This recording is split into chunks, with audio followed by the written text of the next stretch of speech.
Je vous le disais à l'ouverture de ce journal, plus de 40 cas des victimes des violences sexuelles ont été enregistrés en ville des Boutimbo pour le deuxième trimestre de l'année en cours. Ces statistiques sont livrées par l'Organisation des femmes engagées pour la promotion de la santé intégrale à Boutimbo. On voit cela avec Julien Voya.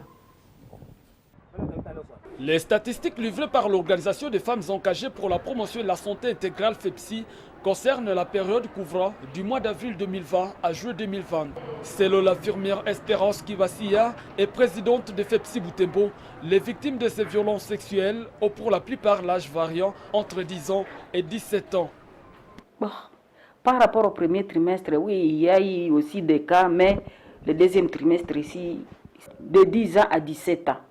Là, on a eu beaucoup de cas. La plupart de ces cas-là, ce sont des filles qu'on retrouve dans les maisons des garçons, des filles qu'on manque dans leur maison, par exemple, pendant 2 ou 3 jours, et on vient les retrouver dans les châteaux des garçons. Pour l'organisation, la suspension des activités scolaires en cette période de crise sanitaire mondiale est en train de pousser les jeunes adolescents à l'oisiveté et par conséquent à la délinquance.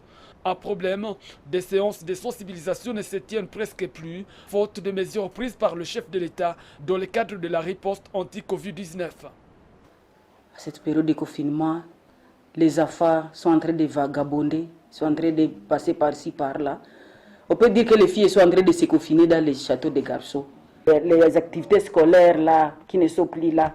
Mais quand on allait dans les instituts, aux écoles, vraiment, on atteignait presque un grand nombre des élèves. Alors, Madame le responsable de FEPSI interpelle les parents sur le rôle qu'ils doivent jouer en cette période de pandémie. D'ailleurs, dernièrement, on a eu quelques 5 cas de filles de Nguengere qui étaient parties à Moussienene avec des garçons, tous de 14 à 15 ans, filles et garçons. Hein? Heureusement, bon, je crois qu'ils me attendent sur André sans rien faire. Hein? Ça, c'est grave. Alors, nous, parents aussi.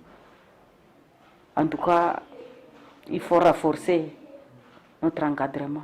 Depuis sa création à l'an 2000, FEPSI facilite l'encadrement médical, psychologique et juridique des survivants de violences sexuelles. Aujourd'hui, 20 ans après, FEPSI se réjouit de la résilience dont les chefs de certains survivants de ces violences sexuelles. Nous avons beaucoup de cas vraiment qui se sont déjà retrouvés. Oui. Et d'ailleurs, les mêmes cas nous amènent d'autres cas.